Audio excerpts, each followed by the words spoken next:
dalam channel Menggemakan Tauhid, Menebar Sunnah.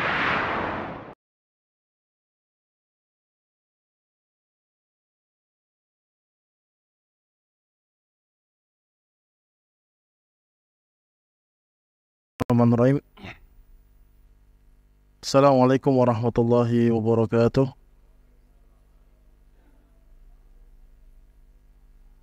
Alhamdulillah alladzi bi ni'matihi tatimmus shalihat, asyhadu an la ilaha illallah wahdahu la syarika lah wa asyhadu anna Muhammadan abduhu wa rasuluhu, amma ba'du.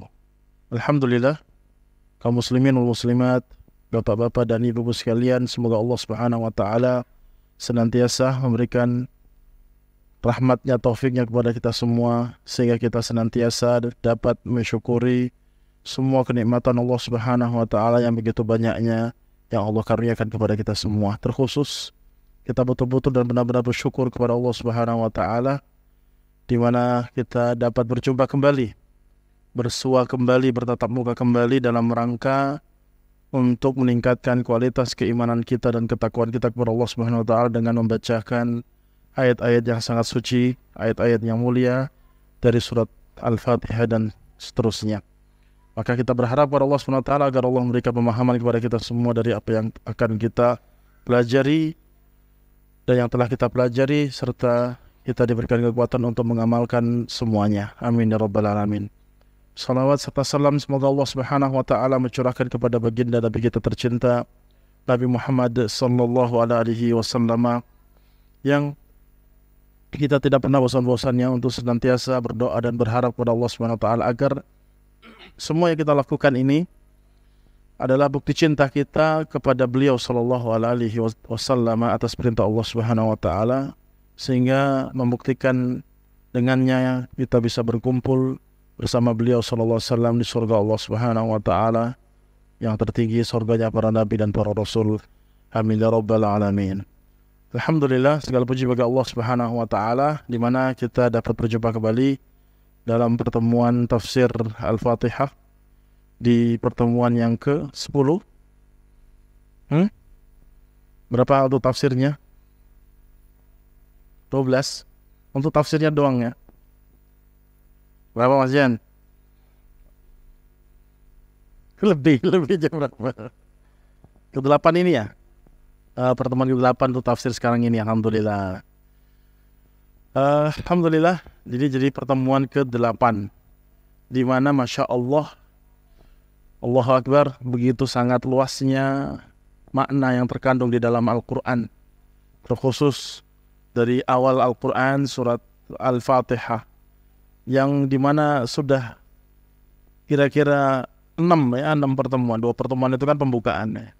6 pertemuan kita sudah bahas secara gamblang makna, kebesaran dan keagungan dari surat Al-Fatihah itu sendiri, mulai dari kemuliaan surat Al-Fatihah, kemudian makna secara dalam dari ayat yang pertama sampai ayat yang ketiga.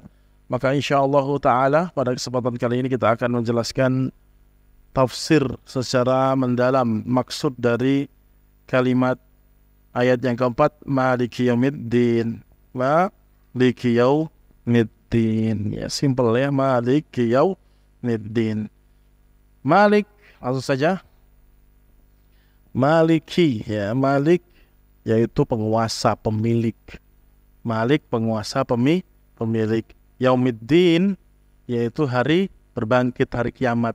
Din di sini adalah artinya pembalasan, dibalas, yaitu hari kiamat ya.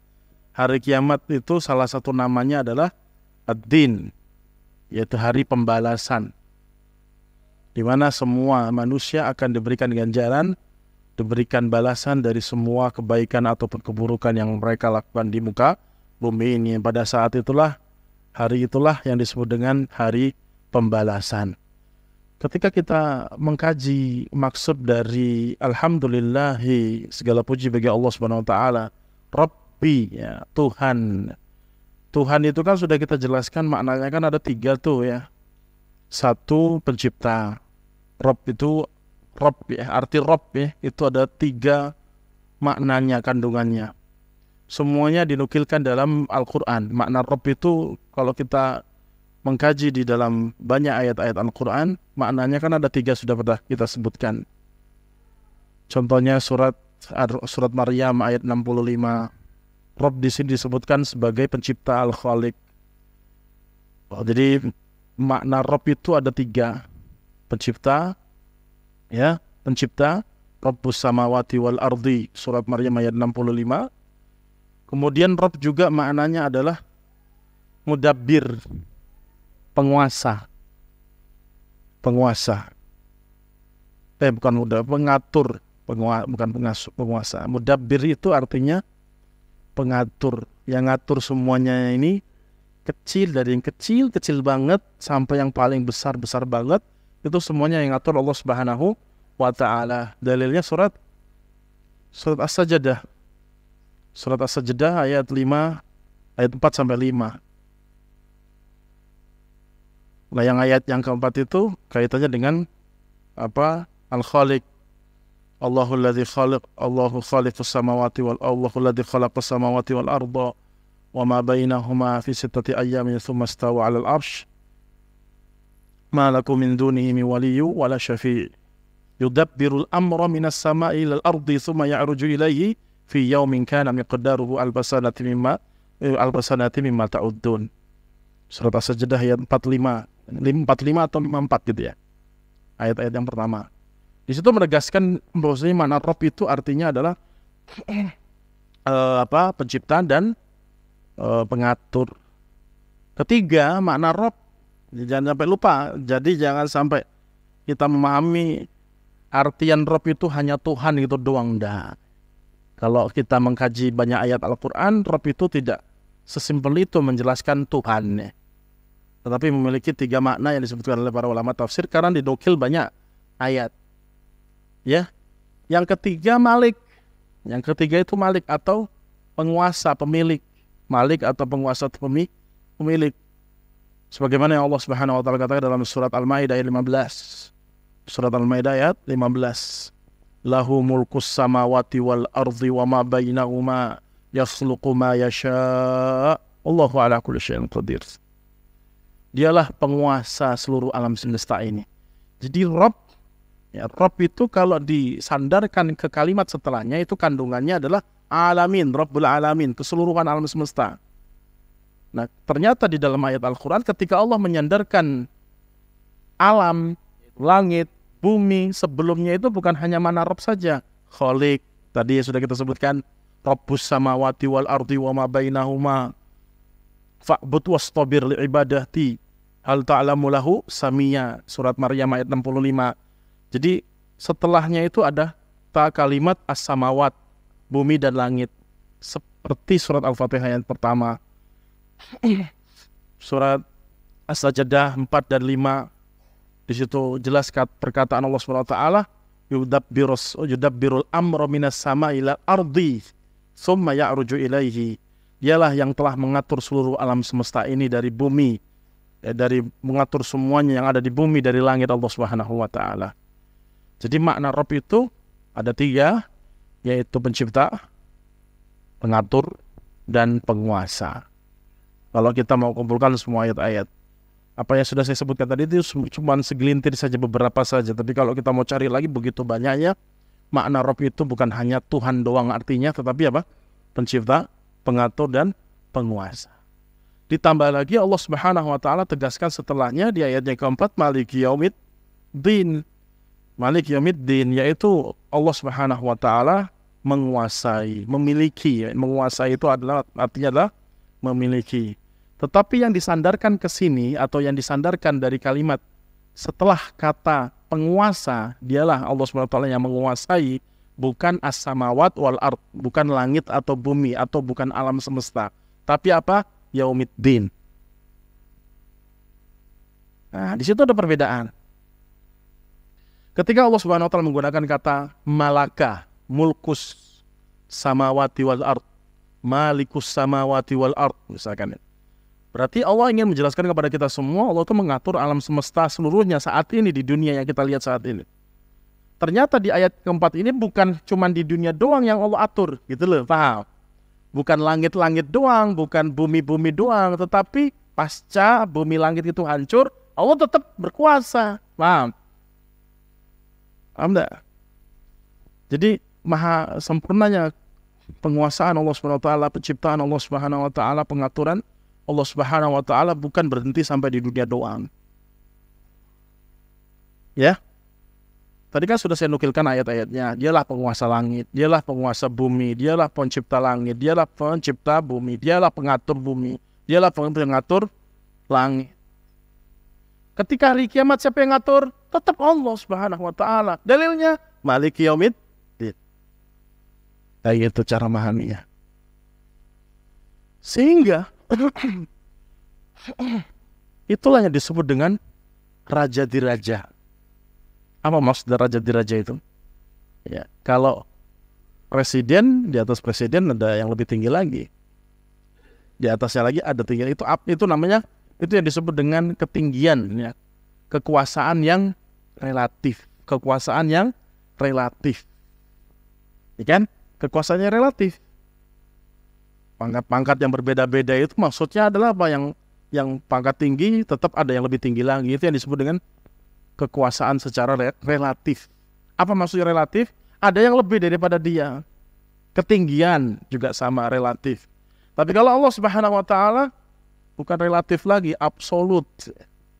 Tidak ada yang bisa menandingi akan kebesaran Allah, keagungan Allah, penguasaan Allah Subhanahu wa taala, ketinggian Allah Subhanahu wa taala. Makanya disebutkan Allah Subhanahu wa taala di dalam Al-Qur'an banyak sekali. Ta'ala itu artinya apa? Ketinggian yang absolut secara bahasa. Tidak boleh seseorang orang Arab menggunakan kalimat ta'ala untuk selain Allah, tidak bisa. Karena ta'ala hanya khusus untuk Allah. Karena ketinggiannya hanya diberikan sifatnya kepada Allah Subhanahu wa taala maha tinggi. Kalau ketika dikatakan maha tinggi, adakah yang lebih tinggi setelah Allah? Sebelum Allah, selain Allah? Tidak ada. Itu maksudnya gitu loh, absolut. Kalau sudah absolut jangan ditanyakan lagi siapakah yang menciptakan Allah gitu. Karena itu telah terjadi dan pernah terjadi di zaman Nabi SAW. Sebagaimana diriwayatkan oleh Imam Bukhari, Rasulullah SAW duduk nyantai kayak gini bersama para sahabat. Tiba-tiba datang seseorang laki-laki yang tidak dikenal wajahnya, maksudnya bukan orang situ, orang pendatang. Tiba-tiba tanya ke sahabat, nggak pakai salam atau apa, tanya ke sahabat, man khalaqak, siapa yang menciptakan engkau? Allah, kata sahabat ini. Man khalaqal ardo, siapa yang menciptakan bumi? Allah, kata sahabat tadi. Kemudian kata si seseorang tadi, tanya pertanyaan ketiga, man khalaqallah, siapa yang menciptakan? Oleh sebab itu siapakah yang menciptakan? Allah Subhanahu wa taala. Secara pertanyaan, runtutan, rentetan pertanyaan ini sebenarnya masuk ya, logis lah ya. Ya, logis banget. Nah, karena tidak dipahami bahwasanya Allah Subhanahu wa taala itu oleh si setan, jadi ternyata itu setan, akhirnya digebuk oleh Nabi Muhammad SAW, hilang. Kemudian Nabi SAW bilang kepada para sahabat, Qul amantu billah. Katakanlah aku betul-betul beriman kepada Allah, summal yantahi, diam terus, jangan dipikir-pikirin yang lain. Maksudnya apa? Nabi SAW ingin mengajarkan kepada para sahabat Allah Subhanahu wa taala itu absolut. Maksudnya tidak ada yang lebih daripada Allah Subhanahu wa taala. Tidak ada yang ada sebelum keadaan Allah ataupun keberadaan Allah Subhanahu wa taala. Allah Maha Tunggal. Huwal, surat Al-Hadid ayat pertama sampai ayat 3. Huwal awwal wal akhir wal zahir wal batin. Dialah yang Maha Pertama. Maksudnya Maha Pertama apa? Tidak ada bapak gitu loh. Lam yalid wa lam yulad. Tidak ada bapak. Tidak beranak juga. Sehingga tunggal, jangan dibayangkan Allah Subhanahu wa taala itu ada yang menciptakan Allah Subhanahu wa taala. Iya, di bawah Allah logikanya memang ada penciptaan-penciptaan sebelumnya. Tapi jangan dibayangkan Allah Subhanahu wa taala itu ada yang lebih selain Allah Subhanahu wa taala. Kalaupun kita mau liarkan pemikiran setan ini, kan pemikiran setan, syubhat. Kalau kita mau lepaskan pemikiran liar dari setan ini, yaitu ketika dijawab misalkan Allah yang menciptakan Allah itu si A. Nanti pertanyaan itu muncul lagi, yang menciptakan si A siapa? Si B. Muncul lagi ya pertanyaan siapa yang menciptakan si B? Si C. Muncul lagi ya pertanyaan untuk menanyakan siapa yang menciptakan si C. Muncul lagi D yang menciptakan si C. Siapa yang menciptakan si D? dan seterusnya sampai Z, gitu ya. Berarti ada endingnya nggak? Terus Anda tidak akan berhenti kalau memang diliarkan. Berarti kan harus ada akhir dari segalanya. Akhir dari segalanya adalah Allah Subhanahu wa Ta'ala. Ini yang disebut dengan keagungan Allah Subhanahu wa Ta'ala, kebesaran Allah Subhanahu wa Ta'ala secara absolut. Sehingga dalam ayat ini Malik Yaumiddin kita pahami secara khusus bahwasanya penguasaan Allah Subhanahu wa Ta'ala, kepemilikan Allah Subhanahu wa Ta'ala terhadap alam semesta ini bukan hanya di dunia doang, bukan hanya di langit doang. Tapi pasca kehidupan alam dunia ini, ketika sudah hancur semua, Allah Maha berkuasa. Kekuasaan Allah bukan cuma di dunia saja. Ayatnya jelas, Malik Yaumiddin. Itulah maksudnya. Allah mendatangkan kalimat surat Al-Fatihah ayat keempat ini untuk mengajak kita atau menjelaskan kepada kita semua memahami bahwasanya Allah Subhanahu wa Ta'ala itu betul-betul maha agung dalam penguasaan, kepemilikan seluruh alam semesta ini, tidak dibedakan dengan satu zaman dari zaman yang lain, ataupun di waktu-waktu yang lain, ataupun di alam-alam dan fase-fase yang lain. Nggak ada bedanya. Semuanya penguasaan itu semua adalah hanyalah Allah Subhanahu wa Ta'ala. Nah, kemudian setelah itu, ini kandungan singkat dari makna secara bahasa. Ya, saya jelaskan secara bahasa terlebih dahulu. Sekarang saya nukilkan dari pernyataan Al-Imam Ibnu Katsir rahimahullah rahmatan wasi'atan. Beliau sekali lagi sudah sering saya sampaikan kenapa saya ngambil kitab tafsir dari Imam Ibnu Katsir. Satu dulu memang saya kuliahnya sampai 1 semester sampai 8 semester full membahas tafsir Ibnu Katsir ya selama 4 tahun. Kedua, beliau ini Masya Allah memang kalau mentafsirkan ayat-ayat Al-Quran pasti dengan dalil, bukan asal jeplak kata orang itu, asal ngomong. Betul-betul dinukilkan dari para sahabat, dari Rasulullah, ayat ini, ayat itu. Jadi enaknya memahaminya. Betul-betul kita dibawa kepada pemahaman ayat Al-Quran yang begitu sangat luasnya, yang mungkin kita sudah merasa, mohon maaf dalam tanda kutip, sombong, kita sudah hafal Al-Fatihah, kita tahu artinya, ternyata masih banyak ilmu yang belum kita gali dari surat Al-Fatihah. Iya tak? Betul atau tidak? Ternyata Masya Allah surat Al-Fatihah ini sesimpel yang kita pikirkan setiap sholat gitu doang. Makanya beda ketika seorang membaca surat Al-Fatihah, ngerti tafsirannya secara dalam, ingat semua ilmu-ilmu kandungan di dalam surat Al-Fatihah ketika sholat, daripada orang yang hanya sekedar ngerti arti doang dalam surat Al-Fatihah ketika dibawa dia sholatnya. Gitu ya. Nah, kemudian yang setelahnya, kata Imam Ibnu Katsir menyatakan, qara'a ba'dul qurra, sebagian para sahabat membaca kalimat Maliki Yaumiddin, bukan Malik Yaumiddin, tapi Malik Yaumiddin, pendek semua. Yang sering biasa kita baca Malik panjang, 2 kutukan. Kalau ini pendek semua, Malik Yaumiddin, Maliki, langsung Malik Yaumiddin. Kata Imam Ibnu Katsir, wakilahuma sahihun mutawatirun fis sab'i, dan semuanya benar dari sahabat. Yang mutawatir, para sahabat kelompok yang pertama, banyak juga para sahabat yang membaca kalimat Maliki Yaumiddin. Ada juga kelompok sahabat Nabi SAW yang membaca banyak juga, nggak sedikit, Maliki Yaumiddin. Jadi kalau ada yang baca pendek, jangan disalahkan, ada ilmunya. Betul-betul diriwayatkan dari para sahabat dan dinukilkan oleh Imam Ibnu Katsir. Ada juga yang baca, ya, ada juga yang membaca Malaka Yaumiddin. Malaka Yaumiddin. Malaka, bukan Maliki, Malaka. Malaka Yaumiddin. Kata Imam Ibnu Katsir, ini riwayatnya lemah, ya, tidak bisa diambil. Maksudnya tidak sah untuk dijadikan bacaan sehari-hari kita dalam baca surat Al-Fatihah. Ada riwayat dari wa hukiya an Abi Hanifah annahu qara'a, itu yang diriwayatkan oleh Imam Abu Hanifah. Al-Imam Abu Hanifah diriwayatkan, dikisahkan beliau pernah baca malaka yaumaddin. Tapi riwayat ini tidak bisa dibuktikan kalau memang Al-Imam Abu Hanifah pernah membaca malaka yaumaddin. Tidak ada, kata Imam Ibnu Katsir. Jadi lemah ya. Wa hadza gharibun syadhun jidda. Ini riwayat yang sangat-sangat tidak kuat, tidak bisa disandarkan kepada Imam Abu Hanifah. Kalau yang baca, tapi kebanyakan para sahabat kalau mau ditotal-total gitu, yang kalau mau yang dimenangkan, mana yang paling banyak dari para sahabat yang baca Malik Yaumiddin atau Malik Yaumiddin, yaitu yang banyak adalah Malik Yaumiddin, mimnya panjang. Siapakah yang membaca itu semua? Kata Imam Ibnu Katsir, Abu Bakar, Rasulullah SAW sendiri.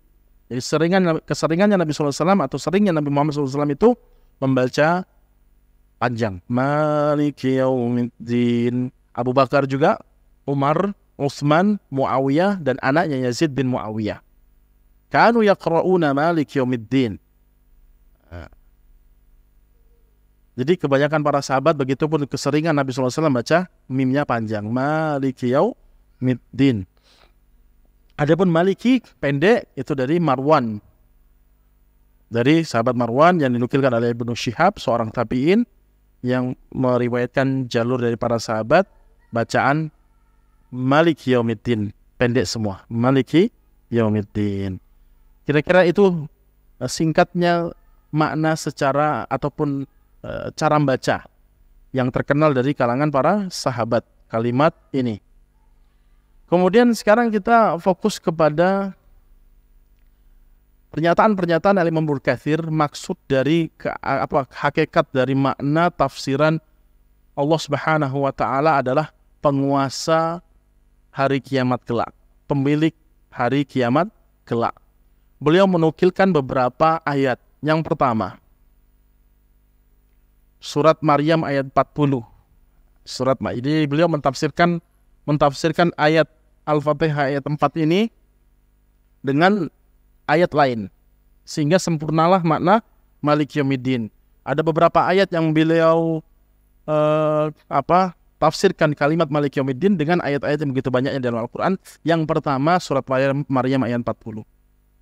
Surat Maryam ayat 40, kata Allah Subhanahu wa taala, "Inna nahnu narithul arda wa man 'alaiha wa ilaina yurja'un."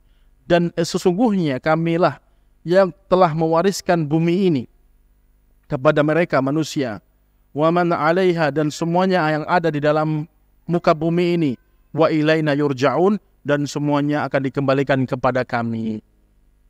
Wa ilaina, objek dahulu ya, dan kepada kamilah mereka semua alam semesta ini yurja'un, dikembalikan kepada kami.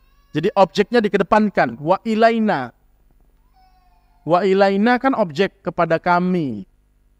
Yurja'un, kata kerja pasif, dikembalikan. Nah, ketika objek didahulukan menunjukkan bahwasanya pembatasan. Maksudnya apa? Hanya Allah sajalah semua alam semesta ini akan kembali kepadanya. Bukan waman 'alaiha yurja'una ilaina. Bukan seperti itu, tapi kalimat bukan seperti itu, tapi wa ilaina dulu baru yurja'un. Apa maksudnya? Hanya kepada kamilah, berarti tidak kepada selain Allah. Maksudnya apa? Ya, tidak ada yang berhak gitu ya. Tidak ada yang berhak untuk menguasai semua alam semesta ini selain Allah. Kenapa? Allah sendiri yang menegaskan hanya kepada kamilah. Berarti kalau kami doang, yaitu kepada Allah Subhanahu wa taala saja. Tidak selain Allah Subhanahu wa taala, mereka semua akan dikembalikan. Jadi semua kita akan dikembalikan kepada Tuhan pencipta kita Allah Subhanahu wa taala. Ayat ini tegas menjelaskan bahwasanya pada saat itu Allah lah yang berkuasa, tidak ada selain Allah yang bisa menguasai dan mengalahkan apalagi atau menyaingi kehebatan keagungan Allah Subhanahu wa taala, enggak ada. Makanya Allah bilang wa ilaina yurja'un, surat Maryam, itu kata Imam Ibnu Katsir. Kemudian selanjutnya ayat yang kedua, qul a'udzu birabbin nas. Itu juga sama. Malikin nas, tuh. Pendek ya. Nah, kalau Malikin nas juga ada dua bacaannya, Malikin nas, tapi yang banyak dibaca adalah malikin nas. Qul a'udzu birabbin nas, malikin nas gitu. Sama artinya malikin nas, yaitu Allah Subhanahu wa taala lah satu-satunya zat yang Rabb, Tuhannya manusia dan penguasa manusia. Penguasa manusia itu surat An-Nas, itu khusus untuk tafsir surat An-Nas. Intinya seperti itu, bahwasanya Allah Subhanahu wa taala adalah maha tunggal dalam menguasai seluruh alam semesta ini pasca alam semesta ini hancur. Nah, ditambah lagi surat Ghafir ayat ketiga. Surat Ghafir ayat 16. Surat Ghafir ayat 16. Kata Allah Subhanahu wa taala,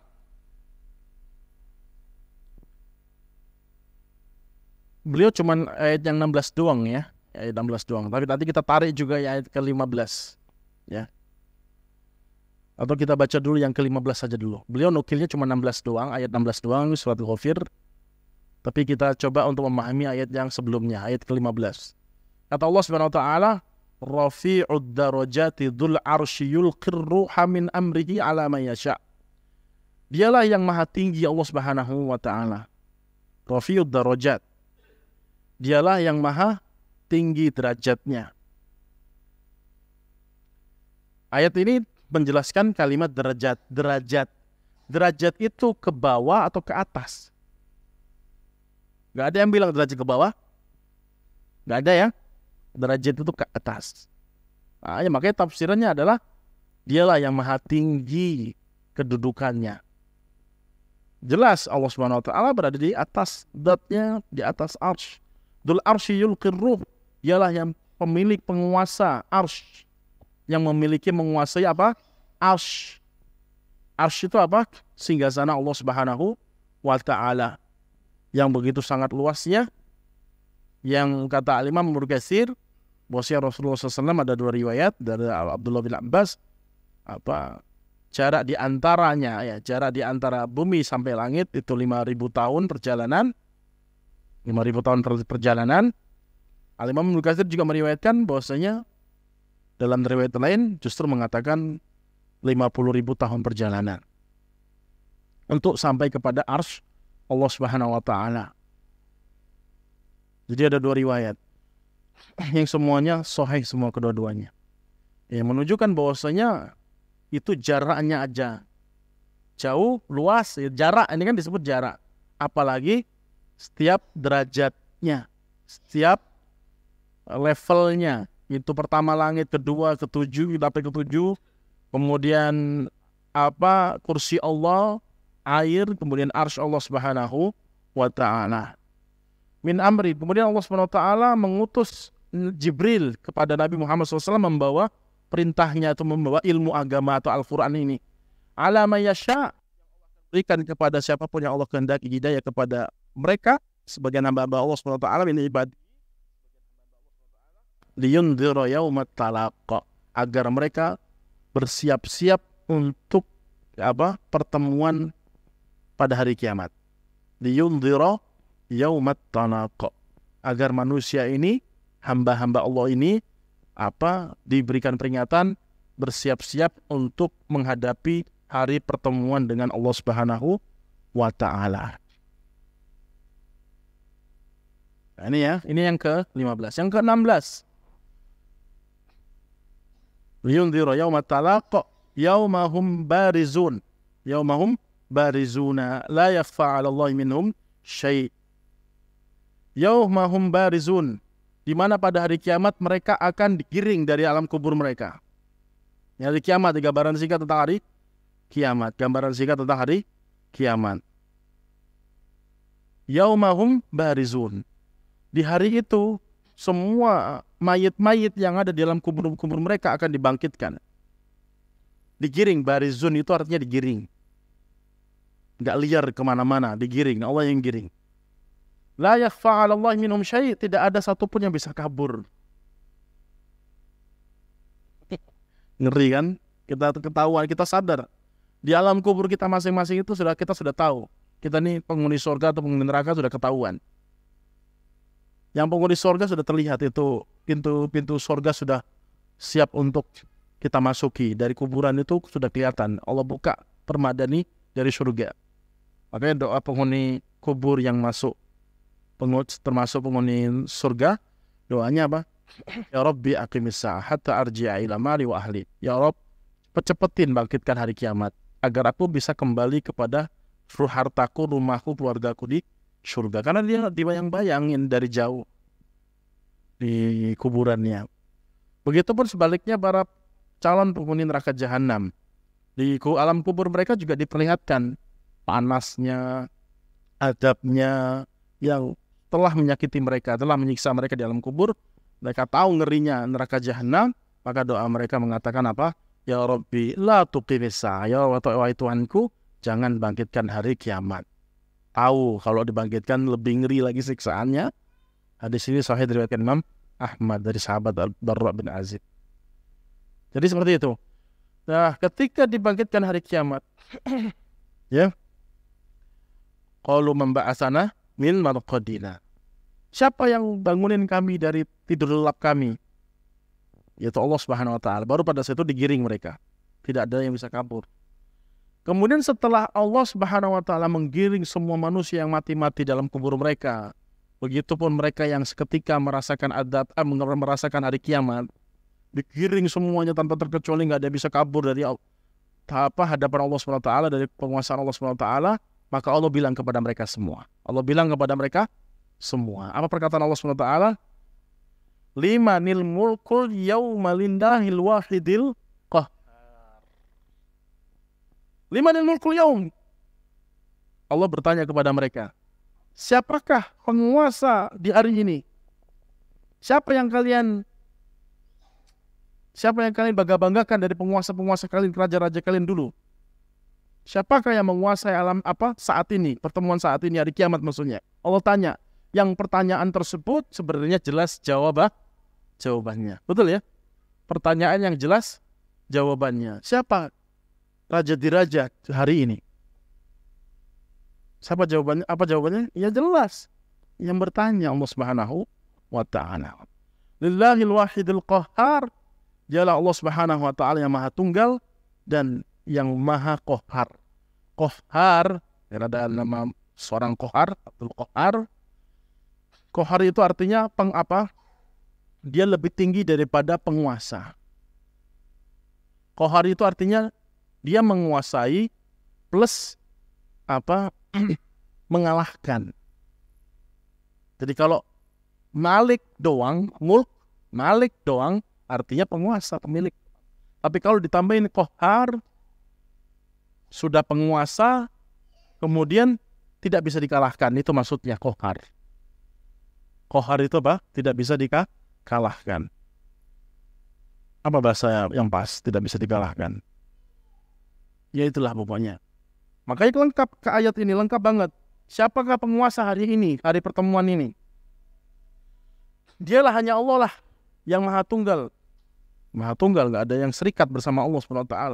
Al-Qahhar, yang Allah juga memiliki sifat nama Qahhar, yaitu penguasa yang bisa mengalahkan siapapun. Maksudnya tidak ada yang bisa mengalahkan Allah Subhanahu wa taala. Al-yawma tujza kullu nafsin bima kasabat la dzulmal yaum innallaha sari'ul hisab. Setelahnya hari inilah semuanya akan dibalas. Pahala akan diberikan. Adab akan diberikan, semuanya akan dibalas oleh Allah Subhanahu wa taala.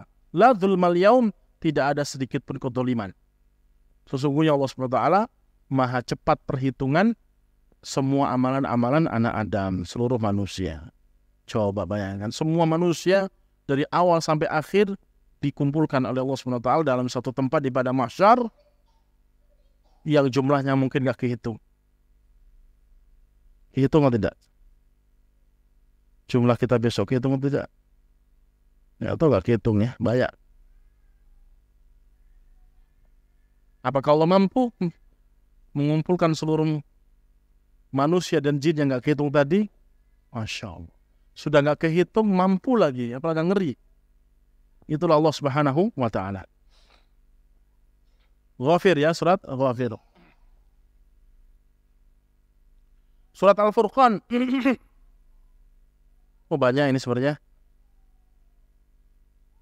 Surat Al-An'am dulu, surat Al-An'am ayat 73. Beliau Al-Imam Ibnu Katsir menukilkan surat Al-An'am ayat 73. Qauluhul haqqu wa lahul mulku. Dialah Allah Subhanahu wa taala, firman-Nya benar, haqq wa lahul mulku, dan semua kerajaan milik Allah Subhanahu wa taala. Semua alam semesta ini di dunia maupun di akhirat itu kepemilikannya kembali kepada Allah Subhanahu wa taala menguasainya. Surat Al-Furqan ayat 26. Al-mulku yawma idinil haqqu lirrahmani wa kana yawman 'alal kafirina asira. Dialah penguasa seluruh alam semesta, yang dimana pada hari itu betul-betul ada dan nyata. Lirrahman, ada hari kiamat. Maksudnya hari itu benar loh. Hari kiamat itu benar. Pertemuan setelah kematian itu benar, nyata. Tidak hanya sekedar omongan doang atau cerita yang dituduhkan kepadanya kebohongan. Nabi Muhammad SAW tidak, benar, betul-betul nyata pertemuan saat itu. Wa kana yauman 'alal kafirina ya asira, di mana orang-orang kafir pada saat itu akan merasakan kesusahan. Orang kafir akan merasakan kesusahan, kepayahan, penderitaan yang begitu sangat mengerikan ketika mendapati alam tersebut, yaitu ketika dibangkitkan hari kiamat. Allah juga mengatakan dalam surat Al-An'am juga ya, ayat 30. Surat Al-An'am ayat 30, Allah Subhanahu wa taala katakan di ayat yang ke-29.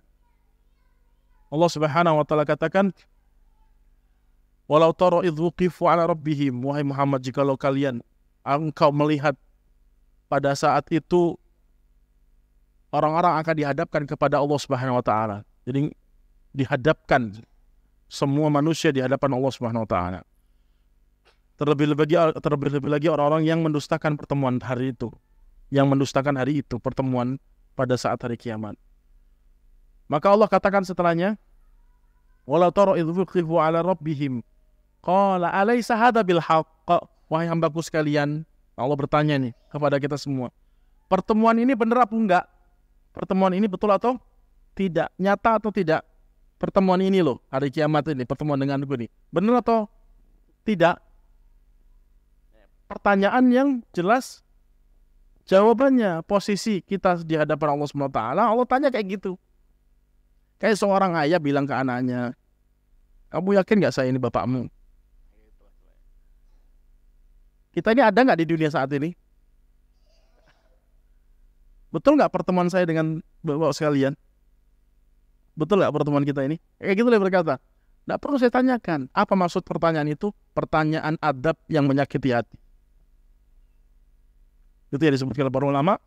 Allah Subhanahu wa taala tidak hanya menghadap fisik, tapi menghadap hati, siksaan batin. Jadi pertanyaan itu akan menyakitkan hati-hati mereka, orang-orang kafir. Betul atau tidak pertemuan ini?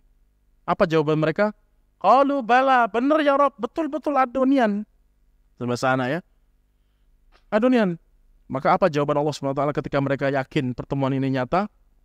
Karena mereka dulu ngomong nggak nyata.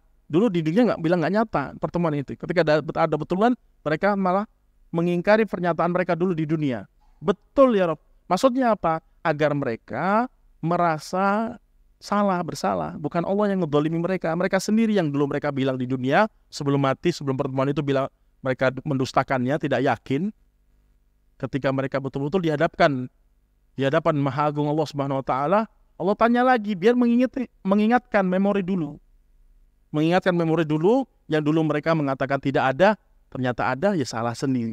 Maka Allah katakan setelahnya, qala fadzuqul adzaba bima kuntum takfurun, oleh karena sebab itu rasainlah, kata Allah. Jadi Allah nggak dolim, dia sendiri. Makanya Allah ingetin, dulu kamu bilang nggak ada, sekarang ada kamu bilang ya. Salah, siapa yang salah? Ya, kamu sendiri. Maka rasakanlah adab yang dulu engkau dustakan, yang engkau tidak beriman dengannya, kafirin kuntum takfurun. Qad khasiran, ayat selanjutnya surat Al-An'am ayat 30. Qad khasiral ladzina kadzdzabu biliqa'illah. Sungguh merugilah keadaan orang-orang yang telah mendustakan pertemuan bersama Allah Subhanahu wa taala pada hari kiamat. Hatta idza ja'athumus sa'atu baghtatan qalu ya hasratana 'ala ma farratna fiha wa hum yahmiluna awzarahum 'ala dhuhurihim ala sa'a ma yazirun. Sampai-sampai tiba-tiba datang hari kiamat di hadapan mereka. Tiba-tiba mati, mereka meninggal dunia. Tiba-tiba hari kiamat dibangkitkan. Kaget, gak siap-siap untuk tobat. Maka mereka berkata kepada Allah SWT, ya hasratana, celakalah kami. Sungguh aduhai, begitu celakanya kami.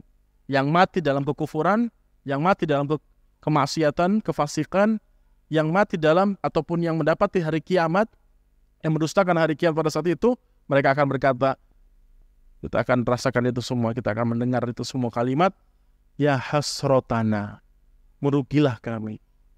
Ma farratna fiha, dari apa yang dulu kami lalaikan, lalai untuk persiapan kehidupan ini gitu loh, enggak persiapan, enggak harus mempersiapkan bekal untuk menghadapi kehidupan setelah kematian. Maka mereka bilang, mereka sendiri ngomong, karena mereka sadar dulu mereka tidak siap-siap. Qalu ma farratna fiha wa hum yahmilun awzarahum 'ala dhuhurihim. Mereka sudah siap memikul dosa-dosa mereka di atas punggung-punggung mereka, ala ma yazirun wa ala ma yazirun. Sungguh seburuk-buruk orang yang membawa dosa adalah mereka yang mendustakan hari pertemuan pada saat itu.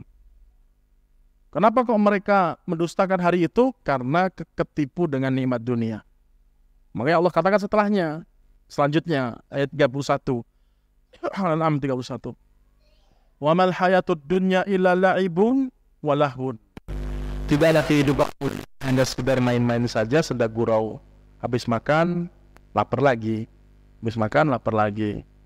Ya kan? Sedang gurau saja, enggak serius. Awalnya masih muda, ya hilang. Sehingga dengan saya walad darul akhiratu khairun lil ladzina yattaqun afala taqun. Dan sesungguhnya kehidupan yang sebenarnya kehidupan adalah kehidupan kiamat setelah kematian. Itulah kampungnya orang-orang bertakwa. Kenapa kalian tidak kenapa kalian tidak berfikir? Nah, banyak banget contoh-contoh ayat dari maksud dari Maliki Yaumiddin, penguasa. Nah, setelah itu ayat setelahnya surat An-Naba, surat An-Naba ayat 38. Yauma yaqumur ruhu wal malaikatu saffan la yatakallamuna illa man adina lahu rahmanu wa qala shawaba. Hari itu dia akan dibangkitkan, yaqumur ruh, roh-roh akan dibangkitkan, para malaikat semuanya akan diperdirikan, sofan berbaris-baris, tidak ada yang berani ngomong kecuali yang Allah izinkan, wa qala shawaba, dan dia perkataan dengan perkataan yang benar. Jadi gak ada yang berani ngomong. Kenapa? Ngeri pada saat itu. Kenapa ngeri? Dialah Allah Subhanahu wa taala yang satu-satunya zat yang bisa berbicara pada saat itu. Kalau gak berani ngomong berarti kan takut. Iya kan? Berarti kan takut kan ya? Takut akan apa? Kehebatan Allah pada saat itu. Surat Hud ayat 105, kata Imam Ibnu Katsir, Hud 105. Yauma ya'ti la takallamu nafsun illa bi'idnih, faminhum syaqiyyun wa sa'idun. Hari itu, hari kiamat, pertemuan dengan Allah Subhanahu wa taala, tidak ada yang berani satupun jiwa yang akan berbicara. Gak ada yang berani satupun orang yang berbicara kecuali yang Allah izinkan. Faminhum syaqiyyun, yaitu Nabi Muhammad SAW yang Allah izinkan. Faminhum syaqiyyun, dan di antara mereka ada yang susah. Wasa'idun, di antara mereka ada yang berbahagia. Di antara mereka ada yang susah, dan di antara mereka yang ada yang berbahagia ketika menghadapi hari itu. Yang sa'id, orang yang berbahagia dan bertemu ketika bertemu Allah Subhanahu wa taala. Kemudian Al-Imam Ibnu Katsir menukilkan sebuah hadis. Ini saya lewati beberapa saja. Yang ayatnya begitu banyaknya yang menegaskan tentang keagungan ataupun kengerian, kehebatan Allah Subhanahu wa taala, tatkala Allah Subhanahu wa taala menguasai seluruh alam semesta di dunia ini. Pasca hari kiamat juga Allah Subhanahu wa taala Maha Agung dan menguasai seluruh alam semesta pada saat itu. Nah, ada hadis yang diriwayatkan oleh Al-Imam Bukhari dan Imam Al-Muslim. Hadis sahih diriwayatkan Imam Muslim, Imam Bukhari dari sahabat Abu Hurairah radhiyallahu taala anhu.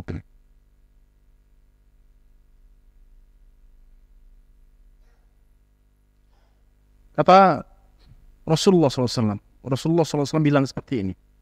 Yaqbidullahul arda wa yatwi sama biyaminihi.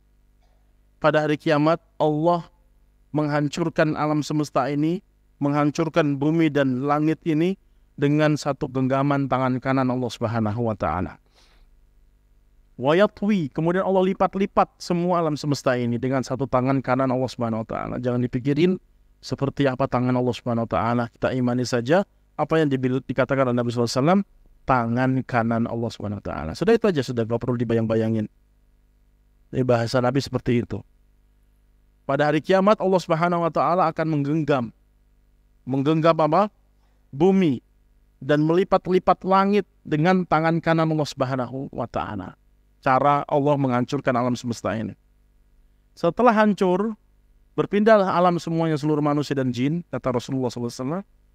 Kemudian Allah Subhanahu wa taala berkata kepada seluruh manusia dan seluruh jin pada saat itu tanpa terkecuali, dari penciptaan pertama sampai akhir, yang tidak terhitung jumlahnya. Apa perkataan Allah Subhanahu wa taala? Tsumma yaqulu anal malik, akulah raja. Ya. Kata Allah Subhanahu wa taala, akulah raja. Anal malik, akulah raja. Ainal mulukul ardi, manakah raja-raja yang kalian banggakan di bumi itu? Ada orang yang membanggakan raja ini, raja itu, atau dia sendiri merasakan begitu sombongnya ketika dia mendapatkan jabatan, kedudukan, mendapatkan kedudukan sebagai raja. Dia seperti orang yang betul-betul memiliki seluruh alam semesta. Sombongnya begitu sangat tinggi. Maka dia akan terdiam ketika Allah Subhanahu wa taala mengatakan, manakah raja-raja dunia saat itu? Allah tantang. Mana raja-raja dunia yang kalian banggakan semua? Ainal jabbarun, mana orang-orang sombong? Dipanggil. Ya Allah. Mana raja-raja di dunia itu? Yang hebat-hebat itu. Pertanyaan kedua kata Allah Subhanahu wa taala, ainal jabbarun, mana orang-orang yang congkak, yang sombong itu? Ainal mutakabbirun, mana orang-orang yang menolak kebenaran itu? Allah panggil. Apakah ada yang bisa berbicara? Wa fil Qur'anil azim limanil mulkul yawma lillahil wahidil qahhar. Pada saat itulah Allah Subhanahu wa taala katakan surat surat Ghafir tadi ayat 16 itu.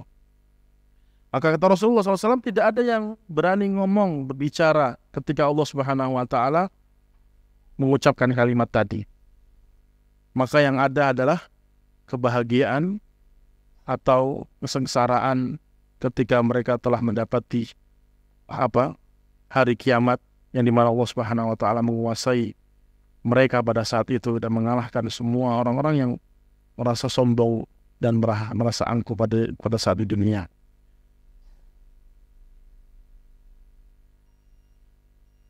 Mungkin kita cukup sekian, insyaallah kita lanjut lagi setelah Isya ya.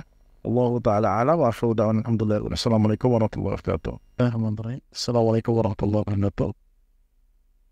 Alhamdulillah, assalamualaikum warahmatullahi wabarakatuh. Ayolah Bapak sekalian dan Ibu sekalian, kita lanjutkan dengan chat kita.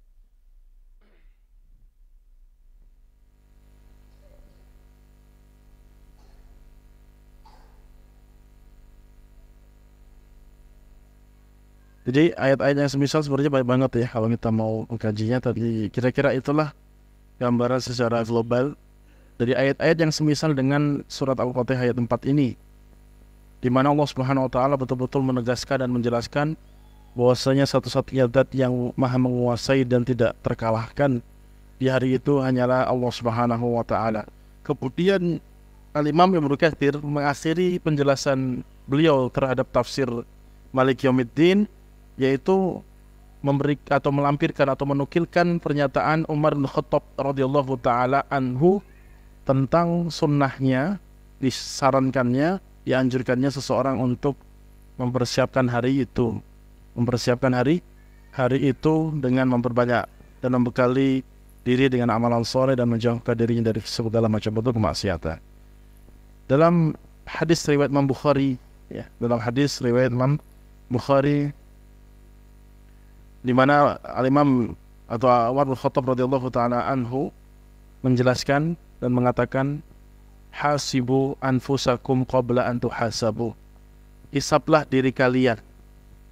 Hisab di sini maksudnya introspeksi dirilah diri kalian semua. Ya, istilahnya koreksi, introspeksi. Apalagi semisal maknanya mengaudit, ya. Yang dikatakan audit, auditlah diri kalian masing-masing sebelum kalian nanti diaudit oleh Allah Subhanahu wa taala. Sekarang ya, seharusnya kita sekarang ini waktunya untuk mengaudit diri kita, mengkoreksi, mengintrospeksi diri, muhasabah. Wazinu anfusakum qabla an tuzanu. Timbang-timbanglah di sini maksudnya banyak enggak amalan soleh kita, banyak dosa kita. Itu maksudnya. Seorang mukmin seharusnya ya sebagaimana dikatakan oleh Umar bin Khattab radhiyallahu taala anhu, di mana di benaknya selalu memikirkan banyak nggak amalan solehku ini ya, banyak nggak dosaku ini ya. Kalau amalan solehku sedikit, ya dimaksimalkan lagi, diperbanyak lagi untuk membekali dirinya menghadapi kehidupan yang sangat-sangat panjang dengan amalan soleh dan kebaikan dan pahala. Banyak nggak sih dosaku ini? Oh banyak, ya banyak kita istighfar, minta ampun dan menjauhi semaksimal mungkin, berusaha untuk menjauhi semua kemaksiatan ataupun sesuatu yang diharamkan oleh Allah dan Rasulullah SAW. Itu maksud dari pernyataan Umar bin Khattab, wazinu anfusakum qabla an tuzanu. Timbang-timbanglah diri kalian sebelum kalian nanti yang ditimbang. Ya, timbang-timbang. Nanti Allah SWT akan menimbang kebaikan dan keburukan kita. Wa ta'ahabu lil ardi. Siap-siaplah kalian itu, kata Umar bin Khattab. Wa ta'ahabu lil ardi. Siap-siaplah kalian semua, wahai umat Nabi Muhammad SAW, manusia sekalian. Lil ardi, semua kalian akan dipaparkan, dibentangkan, ditempatkan di tempat yang satu, tidak ada gelombang-gelombang tempat tersebut. Semuanya akan terlihat oleh Allah Subhanahu wa taala. Kenapa disebut dengan padang mahsyar? Karena tidak ada gelombang-gelombang, tidak ada bukit, tidak ada gunung, rata semuanya. Itu yang disebut dengan ard. Bersiaplah kalian semua di hari itu yang sangat agung, yang sangat besar, Al-Akbar. Ala man la takhfa alaihi a'malakum, di mana Allah Subhanahu wa taala tidak tersembunyi dari pandangan Allah Subhanahu wa taala dari semua manusia pada saat itu. Semuanya akan terlihat di hadapan Allah Subhanahu wa taala. Maksudnya terlihat di sini bukan hanya fisiknya seluruh manusia dan jin yang dikumpulkan di padang mahsyar, tetapi amalan mereka masing-masing. Itu terlihat oleh Allah Subhanahu wa taala semuanya tanpa terkecuali. Jumlah manusia banyak, tidak terhitung. Jumlah jinnya juga banyak, tidak terhitung. Terlebih-lebih lagi Allah harus menghitung setiap manusia dari kebaikan dan keburukan yang dia lakukan. Makanya semuanya jelas telah dicatat oleh Allah Subhanahu wa taala dari kebaikan ataupun keburukan. Itulah yang Allah Subhanahu wa taala katakan di dalam surat Al-Isra ayat 71. Di situ tegas Allah Subhanahu wa taala katakan, yauma nad'u kulla unasin bi imamihim. Pada saat itu seluruh umat manusia akan dipanggil oleh Allah Subhanahu wa taala satu persatu bersama kelompok-kelompok mereka, bersama imam-imam mereka. Ya, akan dipanggil oleh Allah Subhanahu wa taala. Faman utiya kitabahu biyaminihi, barang siapa yang diserahkan catatan buku amalan dia melalui arah kanan, biyaminihi, fasawfa falatudlamu nafsa'atu.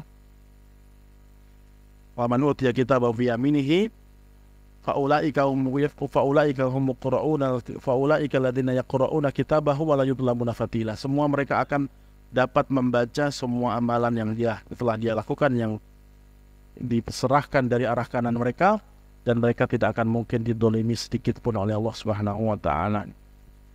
Maka singkatnya seperti itu kira-kira gambaran tafsir surat Al-Fatihah ayat 40 ayat 4 ini, Malik Yaumiddin, di mana faedahnya begitu banyaknya yang bisa kita petik. Ya, salah satu yang paling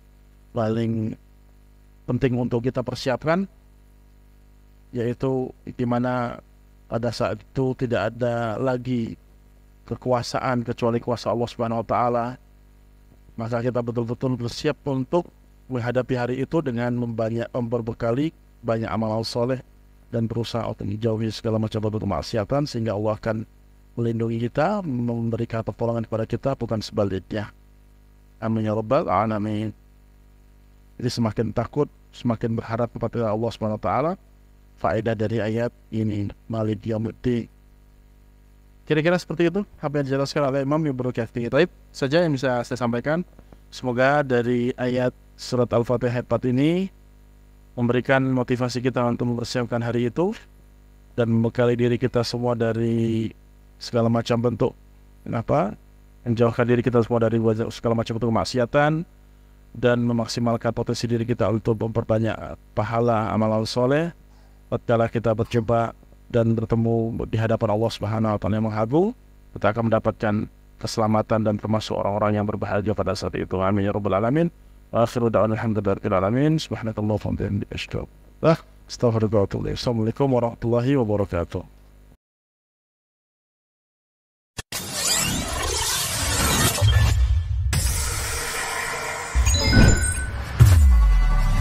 Darussalam Channel, menggemakan tauhid, menebar sunnah.